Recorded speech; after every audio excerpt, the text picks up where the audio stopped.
হয়, আপোনালোকে ইতিমধ্যে গম পাইছে যে আমাৰ জ্যেষ্ঠ সাংবাদিক দেলোৱাৰ হোসেন মজুমদাৰক ইতিমধ্যে আৰক্ষীয়ে আক্ৰমণমূলকভাৱে দুৰ্নীতিৰ বাহাদুৰি কৰাৰ বাবে তেওঁক গ্ৰেপ্তাৰ কৰি জেল হাজতলৈ প্ৰেৰণ কৰিছে। এটা কেছত ইতিমধ্যে জামিন লাভ কৰিছে, পুনৰ আন এটা গোচৰত ৰুজু কৰি তেখেতক ইতিমধ্যে অভিযান চলাইছে যে আচলতে তেখেত সন্ত্ৰাসবাদী নেকি, যেনেধৰণৰ অসম আৰক্ষীয়ে কাৰ্যসূচী তেখেতৰ প্ৰতি ভাৱ লৈছে। আজি তেখেতৰ বাসগৃহত অভিযান চলাইছে, আজি তেখেতৰ ব্যৱসায়িক প্ৰতিষ্ঠানত অভিযান চলাইছে, তেওঁ আচলতে কুখ্যাত অপৰাধী নেকি?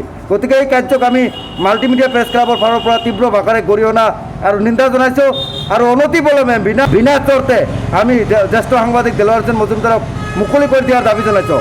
অন্যথায় আজি আমি মুখত ক'লা বেজ পৰিধান কৰি মাল্টিমিডিয়া প্ৰেছ ক্লাবৰ কাৰ্যালয়ত 1 ঘণ্টা মৌন প্ৰতিবাদ সাব্যস্ত কৰিছোঁ। যদি আমাৰ দাবী মানি লোৱা নহয়, তেনেহ'লে অনাগত দিনত ইয়াতকৈ ভয়ংকৰ আৰু জংগী আন্দোলন কৰিবলৈ সাংবাদিকসকল বাধ্য হ'ব।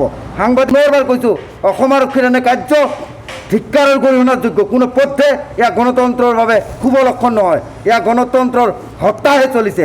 গণতন্ত্ৰৰ দেশ এখনত আজি আমি অমৃতকালৰ বাসিন্দা বুলি কওঁ, অমৃতকাল পালন কৰিবলৈ লৈছোঁ, কিন্তু সেই অমৃতকালত সাংবাদিকে প্ৰশ্ন কৰিব নোৱাৰিব নেকি? সেই অমৃতকালত সাংবাদিকৰ স্বতন্ত্ৰতা নাথাকিব নেকি?